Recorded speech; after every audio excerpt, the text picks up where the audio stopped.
Un fondo de capital privado es un fondo que invierte en compañías no cotizadas, en acciones de compañías no cotizadas, que no cotizan en bolsa. Por eso se llama capital privado respecto a capital público, que serían los mercados públicos de renta variable donde se cotiza todos los días. Al final hay muchas clasificaciones, pero yo haría dos: private equity y venture capital, o mercados privados, o renta variable privada, capital privado y capital riesgo. El primero invierte más en compañías más grandes, normalmente más consolidadas. De hecho, el tamaño de alguna de estas compañías puede ser tan grande como el de fondos como el vuestro, que invierte sobre todo en el segmento de medianas, de pequeñas compañías que están cotizadas. Y lo que buscan es, durante unos años, mejorar su gestión, aportarles capital si lo necesitan para proyectos y luego venderlas. O sea, es una inversión temporal, aunque de largo plazo. ¿De acuerdo? Ahora comentaremos muy rápido.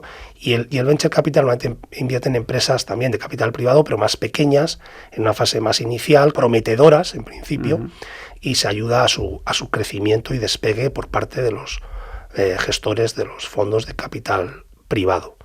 En inglés sería pues private equity y venture capital, respectivamente. Y sí que me gustaría comentar una cosa. El plazo de inversión de estas inversiones suele ser de 10 años y a veces se puede extender hasta los 12. Y lo que tiene de llamativo respecto a invertir en cualquier fondo de bolsa, que compro un fondo de bolsa y lo tengo liquidado en 2 o 3 días en cuenta, y la venta igual, es que aquí es una inversión no líquida que no puedes recuperar hasta dentro de esos 10 años, y con la particularidad de que no aportas todo en el momento inicial. Vas aportando esto que llaman capital calls o llamadas de capital poco a poco, normalmente durante los 3 primeros años de la inversión. Y luego vas recibiendo los resultados a partir normalmente del año 7, cuando van vendiendo esas empresas que han comprado durante los 3 primeros años. Y por tanto, digamos, desde el año 7 hasta el año 10 vendrían las distribuciones de capital, de ese dinero que se ha invertido. Y me gustaría hacer una aportación crítica que creo que es importante tanto para los inversores privados como para nuestros colegas profesionales, que son las rentabilidades. Es decir, la inversión cotizada, invertir cualquier fondo regulado europeo, UCITS, ¿no?, que invierte en mercados cotizados, pues sabemos que es liquidez diaria.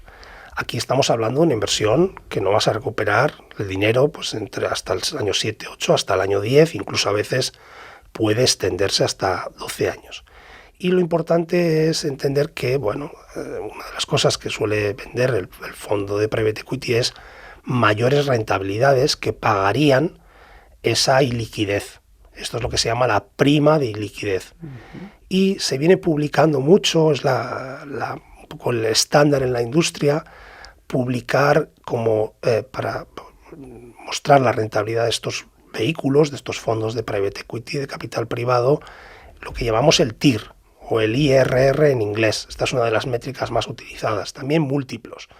Pero la tasa interna de retorno, y esto es muy técnico, tampoco, seguramente habrá matemáticos entre los oyentes y no les será complicado, pero bueno, la tasa interna de retorno no es la rentabilidad anualizada que vemos del Standard & Poor's 500 o del MSCI World o de cualquier fondo de inversión activa que tiene una rentabilidad acumulada y luego eso se puede anualizar.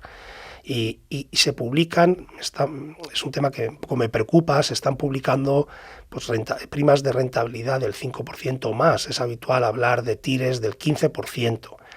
Y en la práctica, si uno hace sus matemáticas bien y tiene en cuenta el tema de las llamadas de capital, que hay que esperar con el dinero, y ese dinero normalmente, si quieres asegurarte que vas a atender la llamada de capital, pues lo tendrás que invertir en algo de conservador, un monetario que te asegure, y las distribuciones, pues bueno, los cálculos no tienen en cuenta, digamos en el TIR, no tienen en cuenta el factor tiempo, ni asignan unas rentabilidades adecuadas a esos flujos de capital.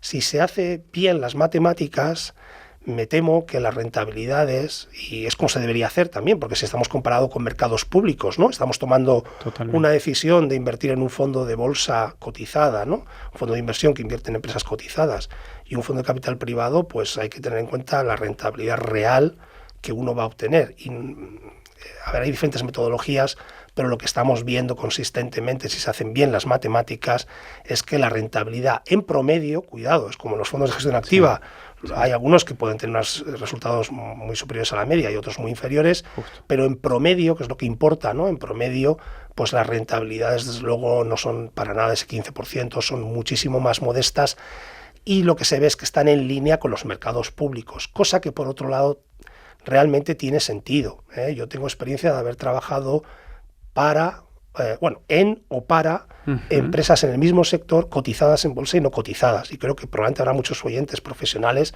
que también les ocurre esto. Cada vez hay más empresas que son ellas un private equity. Y yo les pregunto si ellos ven realmente diferencias en la gestión, que es una de las cosas que se suele decir, ¿no? Y yo, pues particularmente no veo diferencias en la gestión. Hay muchas maneras de también medir eso, es un tema cualitativo. Pero bueno, al final yo creo que una empresa cotizada se gestiona de manera similar a una empresa no cotizada. Están los mismos objetivos, los mismos métodos de gestión, los mismos intereses, etcétera, las mismas maneras de hacer las cosas. Entonces, claro, y luego las comisiones de gestión de los productos de capital privado son bastante más elevadas. Sí. Entonces, en términos netos, pues tiene sentido al final del día que los números que sí se hacen bien, pues coinciden que al final no va a ser muy diferente probablemente en promedio la rentabilidad que vas a obtener en el private equity que en bolsa cotizada bien hecha, con comisiones bajas. Por eso nosotros somos muy defensores de la inversión global cotizada, porque vemos que los resultados pues son paralelos y no tiene sentido tener una prima de liquidez. Dicho esto, el private equity tiene otras ventajas, tiene cosas buenas, ¿no? Como es financiar empresas pequeñas en crecimiento, o sea, los resultados pues son buenos también si uno tiene la capacidad de tener liquidez, ¿no? de poder mantener esa liquidez, de poder invertir algo y no recuperarlo hasta dentro de 10 años, pues las rentabilidades en promedio son buenas, ¿no? Pueden ser del 7-8% en línea con los mercados públicos y tienen también la ventaja, si acaso, de que es un problema de formación financiera, que las bolsas cotizadas, como sabemos, son muy volátiles en el corto plazo, se mueven mucho y aquí, digamos, no ves el dolor.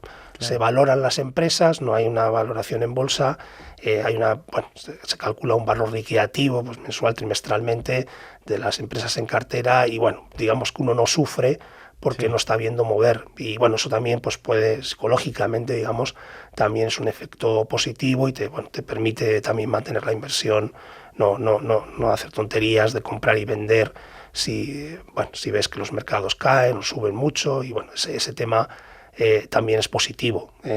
La liquidez en ese sentido es positiva. Pero dicho esto, no se debería de vender el private equity porque tenga una gran prima de rentabilidad sobre los mercados públicos, porque no es el caso.